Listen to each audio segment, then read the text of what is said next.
ကျွန်တော်နာမည်က Al-Haj ဦးအေးလွင်ပါအဲ့တော့ကျွန်တော်အလုပ်လုပ်တာကတော့တန်တမန်ကလေးများကျောင်းမှာပါကျွန်တော်ကအားကစားသမားတစ်ယောက်ဖြစ်တဲ့အတွက်ကြောင့်เนาะကျွန်တော်ကအားကစားပညာဌာနမှာဌာနမှူးဖြစ်နေကျွန်တော်အဖွားကတော့မွန်လဲဟုတ်တယ်ဗမာလဲဟုတ်တယ်အိန္ဒိယနွယ်ဘွားလဲဖြစ်ပါတယ်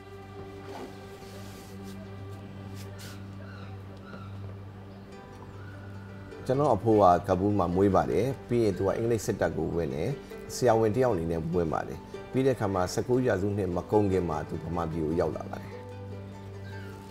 ဒါကျွန်တော်အဖေရဲ့ဟိုးရှေ့ခေတ်တုန်းကရိုက်ထားတဲ့တပ်ပုံတွေဖြစ်ပါတယ်ဒါကျွန်တော်အဖေ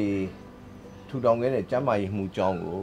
ဟိုတုန်းကဝင်းကြီးချုပ်ဦးနုလာရောက်ပြီးလဲပတ်စဉ်အခါတုန်းကဒါလေးတွေးတဲ့အခါမှာဝင်းတာတယ်ဝင်းနေတယ်နော်ဘာကြောင့်လဲဆိုလို့ရှိရင်အတိတ်တုန်းကကျွန်တော်တို့မြန်မာလူပေါင်းမှာမြန်မာမွတ်စလင်တွေဟာဒီလိုခွဲခြားဆက်ဆံမှုမရှိဘဲနဲ့နော်ဟိုအသိမှပြုခြင်းခံခဲ့ရတယ်ဟိုဒီခေတ်မှာဒါမျိုးတွေကမတွေ့ကြုံသေးတဲ့အတွက်ကျွန်တော်ဝင်းနေပါတယ်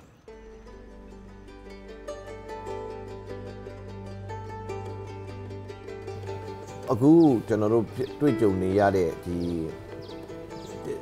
ဘာသာတစ်ခုနဲ့တစ်ခုပေါ်မှာသိခံမှုမရှိနိုင်တဲ့ဟာတွေအမြင်မတူမှုတွေမတူကွဲပြားမှုတွေကိုတည်ငြိမ်မခံနိုင်မှုတွေကဝင်းနေဖို့ကောင်းတာဘာသာတရားတွေကစလာတယ်ဘာသာပေါင်းစုံနဲ့ကျွန်တော်တို့ဆွေးနွေးပွဲတွေလုပ်တဲ့အခါမှာလည်းပဲအထူးသဖြင့်ဒီအထင်လွဲမှားမှုများကိုကျွန်တော်ကဖြေရှင်းပေးတယ်ရှင်ဖျားကျိုးစိုးပါတယ်ဖျားရှင်ကကြွပါအဲ့လိုနီးအဖြစ်เนาะဒီလိုအစ္စလာမ်ပေါ်မှာအထင်မြင်လွဲမှားပြီးတော့မတူကွဲပြားမှုကိုသီးမခံနိုင်တဲ့เนาะဒီစိတ်ဓာတ်မျိုးတွေပျောက်ပြတ်သွားအောင်လို့ကျွန်တော်ကြိုးစားအထောက်ပြရှိပါတယ်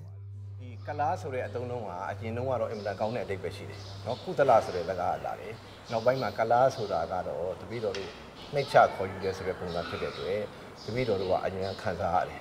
အရှင်ဘုရားတို့အဲ့ဒါလေးကိုနည်းနည်းဖြည့်ရှင်းပေးပါဟုတ်ပါတယ်ဦးဇင်းလည်းအဲ့လိုပဲခံစားရပါတယ်လူတယောက်ကိုပြောလိုက်မယ်ဆိုရင်မင်းကအဲ့လိုကလပ်ကွာဆိုရင်အသုံးလုံးကြီးရဒီဗမာတွေမှာလည်းရိုင်းတယ်လို့ဦးဇင်းများထင်ပါတယ်ဒီအတိတ်ပဲကိုစတင်ပြီးမသိခင်တည်းကဒီခက်ခဲကိုဖြည့်ရှင်းလို့ရတယ်ဆိုတာကိုဦးဇင်းများသိနိုင်တယ်တင်ပါဗျာတင်ပါအများကြီးကျေးဇူးတင်ပါတယ်ဒီလိုဟုတ်မြန်မာစကားပုံမှာရှိတယ်မလားလက်ခုပ်ဆိုတာတစ်ဖက်တည်းတီးလို့မရဘူးနှစ်ဖက်တီးမှလက်ခုပ်ဆိုတာမြည်တယ်အဲ့တော့ပြုပြင်ပြောင်းလဲမှုဆိုတာနှစ်ဖက်စလုံးကလောက်အောင်ဒါမှပြိပက္ခဆိုတာဖြေတယ်မှုရမွတ်စလင်တွေဘာလုပ်တယ်ဆိုတာကိုဖိတ်ခေါ်ပြီးတော့နော်ပရိပကျောင်းတော်ဒီမှာဘာသာရေးပွဲတွေမှာဒီတရားစခန်းတွေမှာသူတို့ကိုဖိတ်ခေါ်ပြီးတော့ပူပေါင်းပါဝင်မှုအတွက်ပြမယ်ဒီဝကျောင်းများဆိုတာမြင့်မြတ်တဲ့နေရာတွေဖြစ်ပါတယ်နှလုံးသားတန့်စင်အောင်လုပ်ရတဲ့နေရာတွေဖြစ်ပါတယ်အဲ့တော့သူတို့ပါဝင်လိုက်တယ်ဆိုလို့ရှိရင်ဒါကျွန်တော်အတွေ့အကြုံရပါလဲဆိုတော့ဟာတို့ကတိတ်မကွဲပြားပါလားတို့မှလည်းဒီလိုရှိတယ်တို့လုပ်တဲ့ဟာတွေလည်းသူတို့လုပ်ပါလားဆိုတဲ့အတိဝင်လာလို့ရှိရင်အခုမှပြောတဲ့တန်တရားတွေကပြပြောက်